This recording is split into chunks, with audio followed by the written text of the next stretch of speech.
We're joined by Ravi Agrawal, Editor-in-Chief of Foreign Policy, with Prime Minister Modi meeting Xi Jinping and Vladimir Putin at the SCO, just as the US raises tariffs on India. Ravi will break down what's at stake for New Delhi and its balancing act between East and West.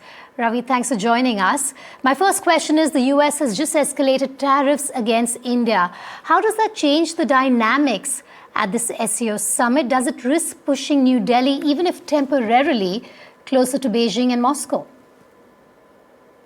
To some degree. Look, I think India is going to be hurt by these tariffs, especially in sectors that would have relied a lot on American purchases. So think of gems, jewelry, carpet manufacturers. There is some pain that is coming India's way. And as we know, it takes many months, years to reorient supply chains. So even if India wanted to try and avoid American tariffs and build other relations elsewhere, let's say hypothetically China, Russia, that's going to take a lot of time. So on this particular visit, I don't imagine that any big near-term changes will emerge in terms of Indian supply chains. But the thing to look out for is longer-term reorientation. I think for India, everything that has come out of the Trump administration in this second term suggests that America isn't the reliable ally or partner that many Indian diplomats and policymakers had hoped for. Given that they now know that, they're going to start looking around. That process is going to take years, a reorientation of sorts.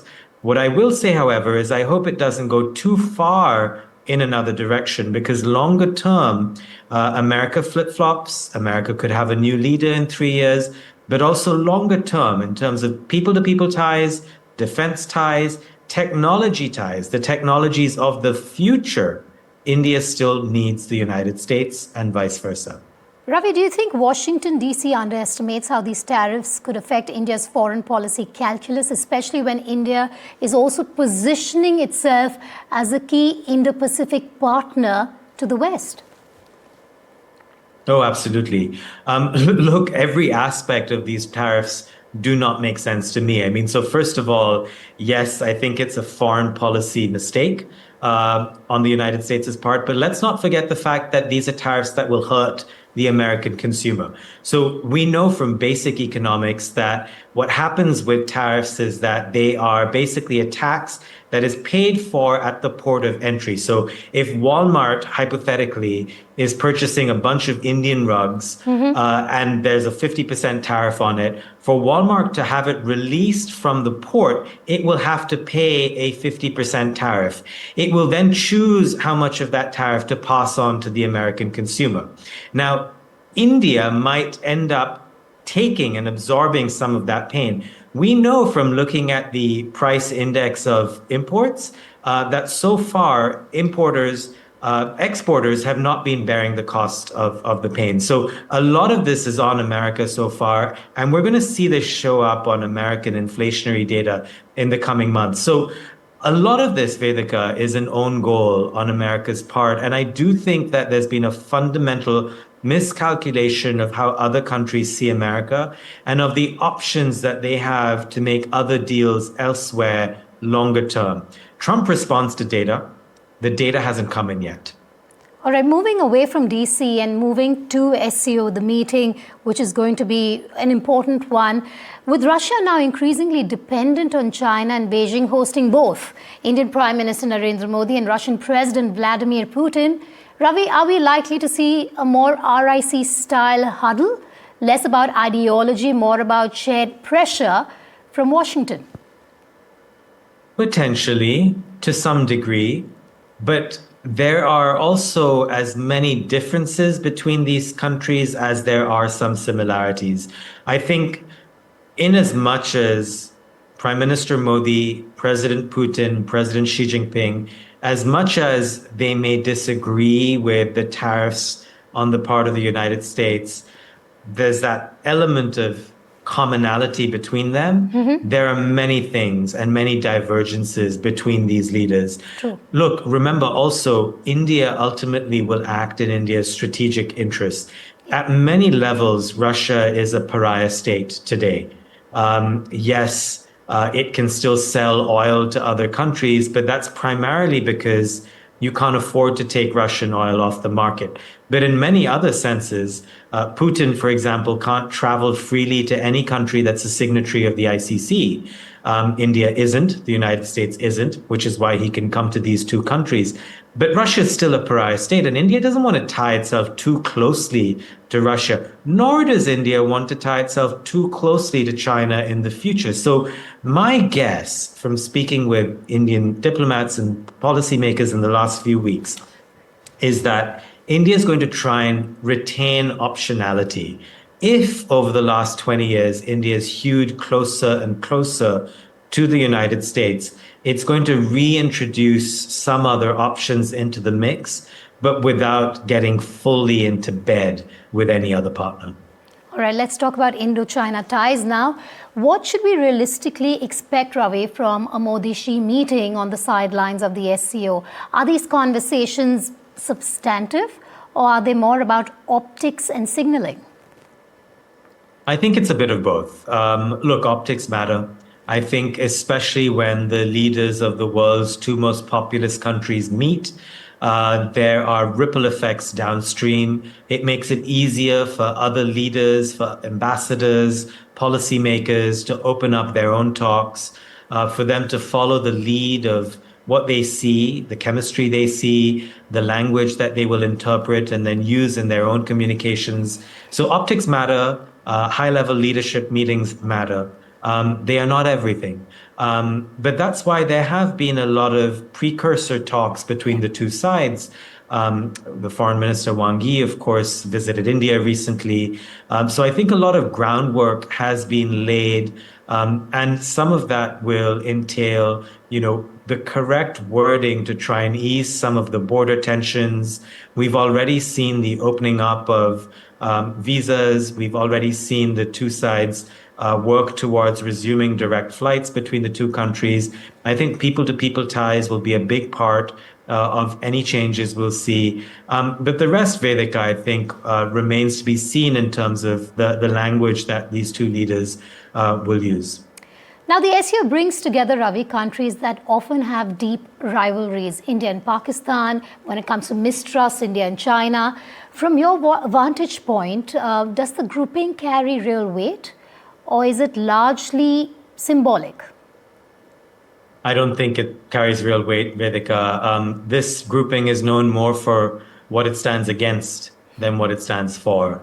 Remember, Iran is a part of the SCO. Iran is, as we know, a state sponsor of Hamas, of Hezbollah. Iran has had maximum pressure sanctions imposed against it.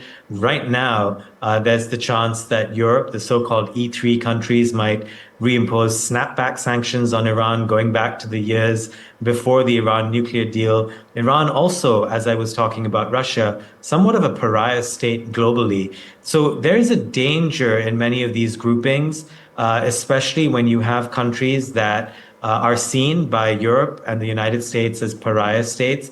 There's a danger of being too close to them. And I think for India, which has over the years played its sort of multi-alignment card very cleverly of being close to the United States, but also dipping its finger into global South groupings, whether it's the SEO, whether it is the non-aligned movement, whether it is the expanding BRICS, all of that optionality that India has retained, it would be in its interest to retain that optionality. If it plays the anti-West card too strongly and closes the door to any sort of rapprochement with the United States, that would not be in India's interest. So if I were advising Indian policymakers, I would say, sure, attend the SCO, keep that option open, but you also want to make sure that you can try and improve ties with the United States, because longer term, that is where the technologies of the future lie, not the past. India has consistently, Ravi, refused to endorse SCO initiatives like the Belt and Road.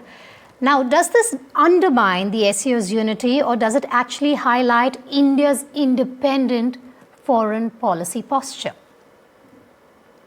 Yeah, I think it definitely highlights India's independent foreign policy posture. China will obviously want every country that attends an SCO meeting to sign off on its foreign policy priorities. There's no reason for India to have to do that. And Belt and Road is essentially an extension of Chinese foreign policy, and in fact, Chinese domestic policy. Yes. No matter what we see in terms of an easing of ties between India and China, there is no reason for India to completely sign up for everything that China is trying to do. Remember, at least in terms of the South Asian neighborhood, China remains a massive rival for India. China is jostling for influence with India in Bangladesh, in Nepal, in Bhutan, in Sri Lanka, in the Maldives, in Pakistan, of course. In Afghanistan, even. These are all long-standing concerns for India, and there's no reason, no strategic reason for India to sign up to Chinese objectives. Again, India needs to figure out what makes sense for itself, for its interests, and it needs to respond to a climate of America first with India first. That is the only articulation that would make sense for it, and to retain some optionality again and again to be able to strike deals where it deems necessary.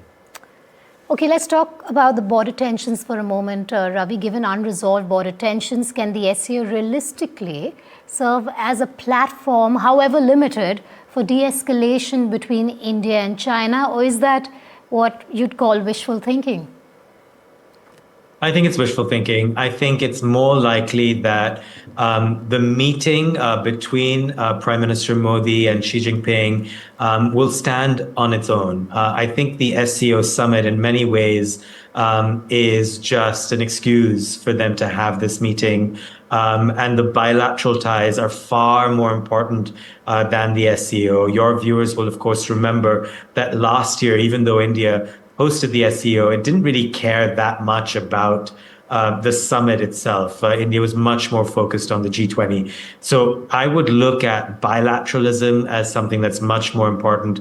I don't think America, though, is necessarily watching this summit too closely. America is fairly insular. America has its own designs on a rapprochement with China, by the way. When I was in Beijing recently, there were many Chinese diplomats who were wanting to ask about whether Trump would be willing to come to the United States for a summit with Xi Jinping. So again, India has to be very aware that no matter what it does vis-a-vis China, America is a very unpredictable player right now. And getting close with China doesn't necessarily mean that the two can align together against the United States. You don't know what the United States is going to do 2 months from now, 6 months from now. We're in a real era of policy uncertainty when it comes to the United States. And so I think India has to, again, look at every single instance in an a la carte manner and do what makes sense for it in a particular moment. Is there also a risk, according to you, that India, by being seen alongside Beijing and Moscow, gets caught in the optics of alignment, even though its long-term strategic interests remain perhaps closer to the West? It's possible. Again, I think, the optics will not be observed that closely in the United States.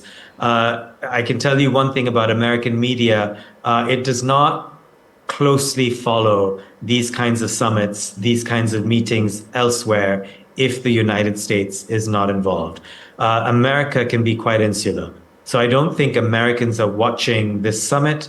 I don't even think American policymakers are going to focus too much on what is happening there. I think what American policymakers will care about is whether they have their own line open to India and whether they have their own line open to China. Bottom line, does the SCO offer India a genuine platform then to project influence in Eurasia, or is it more stage managed by Beijing and Moscow? It's a stage managed situation. I don't think the summit itself, the grouping itself, is something that is going to have a consequential impact on geopolitics this year, 5 years from now, or 10 years from now. Again, there are more that divides the countries that are part of the SCO that unites them. These are all countries that have their own rivalries. It's very hard for them to agree on macro policy. Some of them might be disturbed by Trump's second term, but some of them will also be quite happy to strike deals with the United States were they to present themselves. So I, for one, would not take the SCO summit too seriously in terms of the summit itself, but would look much more closely at the dynamics between various leaders and various bilateral groupings within them and how that shapes policy choices. Ravi, my last question, looking ahead, how do you expect India to balance its strategic autonomy between the Quad on one hand and the SCO on the other? Look, I think the Quad in recent months has somewhat been weakened, and that is because India-US ties are troubled. US-Australia ties have also been troubled. And then US policy towards China has been a bit uncertain. It is very telling that the United States has put on hold some of its most stringent sanctions on China. And some of that is because China retaliated in the form of holding off exports of rare earth minerals, critical minerals, which it has a monopoly over. And by acting in force in some ways, they've put Trump at abeyance. And therefore, if you are a member of the Quad that's not America, so India, Japan, Australia, you have to question how enduring Trump's appetite to be tough on China actually is, and therefore how strong and unifying the Quad actually is. And I think Indian policymakers will be thinking about that quite carefully. The SCO is quite different.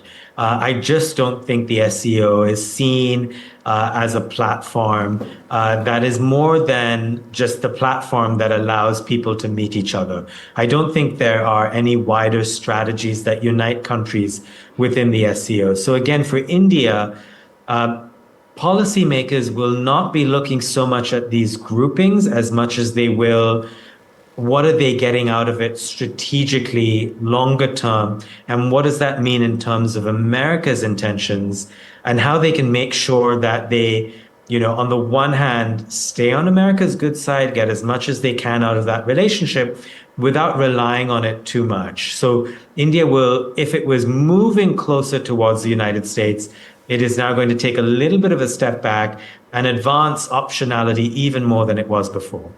Ravi Agrawal, always a pleasure talking to you. Thank you for your time.